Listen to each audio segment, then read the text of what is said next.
That's good. Yeah. Yeah. Wow. Yeah, I don't know. There's so much. There is not so much. If there's so much, you wouldn't be saying there's so much. You would be talking about what was good about this movie. Well, let me ask Jason a question. Sure. So Jason, I obviously Kill, marry, fuck. Frankenfish, Frankenhooker, Frankenstein. Is that what you gonna ask me that question? Sure. Well, I feel like it's got to be kill Frankenfish, right? Yeah, marry Frankenhooker, but she's gonna cheat on you. She's a fucking hooker. Okay. So you might be better off with Frankenstein. Somehow, but then you're gonna be gay too. Yeah. So. But this has just gone way over my. No, this is not what. It's not at all where I wanted this to go. Okay, no, my cool. question was basket case. Yeah. Obviously, you love basket case. Oh, absolutely. And 2 and 3. Okay.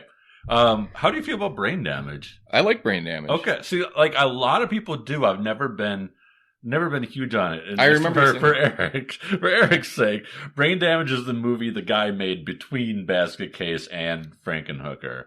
And it's got this little... It's an alien, I think. Yeah, sure. And it's got this little like parasitic thing that called Elmer that I think he even sings. It does. Yeah. I'm pretty sure. And he goes in his brain and stuff like... and it's like the whole movie is like a metaphor for drug addiction. But I never really cared for it. But you like the brain damage as well? I saw that one when I was a real little kid, and I think that it stuck in my mind, you know. And I rewatched it at some point, and I know I enjoyed it. I mean, I'm 42 now, so yeah. You know, like I'd have to watch it again to really tell you what I think of it. Because it's on Tubi. You want to do it for the next movie? No. We're veering off from the the Henenlotter for a little bit with the next one, but I'll tell you what, we're gonna do that. Oh, okay. Yeah. But okay, so anyway, so for me, of the three, like Brain Damage is the lowest. And I gotta put Basket Case the highest. I just have to. Yeah. Where would you go on that? I probably would agree with you. Okay. Like having not seen Brain Damage in probably 10 years. But of your memory of it, yeah. Okay. I liked this one quite a bit. I think it's good. I just but it's no Basket Case. But it's no Basket Case. Yeah. I have to say that I just love the fact that you two are still deflecting from the fact of talking about anything good about this movie. What? No. Yeah. Well, I mean, just there's so many like just subtle humor in it. Like there's like, I don't know. I remember laughing a lot. I laughed at that whole movie. Yeah. I thought the whole thing was just incredibly quirky, and I happen to personally think this is just my take on this is that this movie was made by the guy who made Basket Case. You're both big fans of Basket Case. Yeah. Thus, you like this movie because it's by the guy who made Basket Case. That's not how that works. No, because he did another one after, like, not that long ago. He made one of his more recent ones was called Bad Biology. Bad Biology, and I wasn't a huge fan of that one. It's fine, but it's fine. But you probably like it more than you would like it if it wasn't him. And that's I wouldn't have watched it probably if it wasn't him. I don't know if I would have given it a shot. Yeah, I don't think it works like that. Like I'm a huge fan of Wes Craven, but I'll flatly tell you that he's got some real shit entries. Yeah.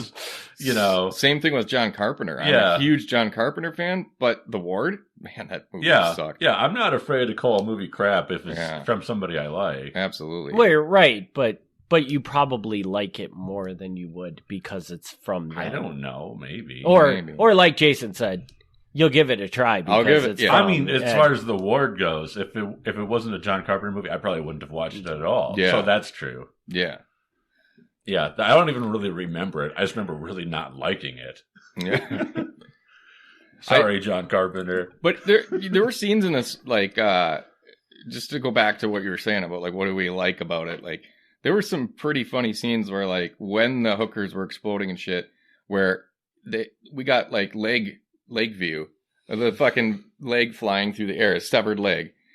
It's just little stupid shit like that. See, and like, I'll agree with you.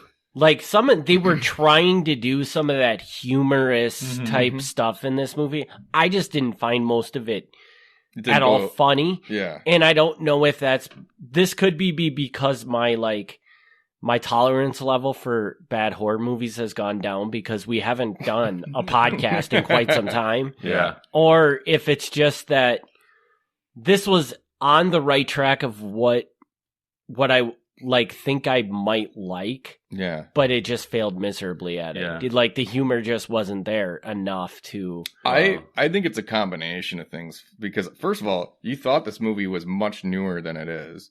Yes. So I think you kind of went into it expecting, like when you saw it, I think whatever version they have of it on Tubi is an upgraded version of it because it looked pretty... It looked pretty decent. Yeah, it looked good. And I think that kind of set your mind into like, I'm watching a newer movie. It's going to be the same kind of style as like a newer 2000s movie. And that could be. And the reality is it was a fucking 80s movie that literally apparently had a $2 million budget, but looks like it had a $50,000 budget. Yeah, and I really question that because that does not. I don't know. Very suspicious. You know, what do you do with $2 million in that movie? I guess though, even blowing up those mummies, that couldn't have been mummies? that. Or mannequins. They're the mannequins. Okay. I'm sorry, Yeah. but blowing them up, the mummy part. that can't be that expensive. I don't know. Those little bucket of tits that he had. Yeah. Maybe that's Yeah, relevant. I feel you can get mannequins on the cheap. If you want cheap mannequins, I think you can get cheap mannequins. Yeah, I mean, we have one in our basement that, when Sears went out of business and shit, they threw all their fucking mannequins in the dumpster, and we went dumpster diving. Maybe we should take that mannequin in this summer and just try to blow it up and see how much it costs to do. Yeah, you know. I mean, I think if it cost him that much, I don't think he was pinching his pennies because he could have done that cheaper. But I'm thinking $100,000 to blow up the mannequins. The other $2.4 million went directly into his pocket. Yeah, and there's no name, so it's not like he had to pay the actors or anything. No. So I don't know what's going on with that. But yeah, for me, it's just the humor works for me, and if the humor doesn't work for you, the movie doesn't work for you. Yeah, and I think that's probably what it was. That's what really carried it for me. Is I just thought everything was just the right amount of weird to just keep me going and be entertained. Yeah, and I like the kind of nonsensical shit that happens. It's like the guy drilling in his brain for no fucking reason. Yeah. For some reason, those scenes like that, there's other 80s movies that have scenes like that where you're just like I almost remember the movie more for that than anything else because it's it doesn't make sense, so it sticks in my brain. I wonder if in the 80s some idiot actually tried this. And it just was a big news story, and that's why they reuse it over and over again. Somebody drilled a hole in their head, died, and it made the press. And sounds fun though. So the media just and the guy from Pi did it too. So did it happen in Pi? Yeah, I don't remember that. Yeah, in Pi he stands in front of the mirror and drills a hole into his head. I gotta watch that again. That was a really good one, but I don't remember it. Yeah, I mean I've seen it a couple of times, but I don't really remember. I remember that scene, and if any of our listeners watch Pi. If any of our listeners have ever tried to drill a hole in their head, please email us. Yeah. It's because we want to know why. Yeah, but don't do it. But don't do it. Don't, at least not from our advice. Yeah. Gosh, I don't know. I don't know where else to go with it. I really want to say so many nice things. I know. Because they're just going to be crapping on it. I know.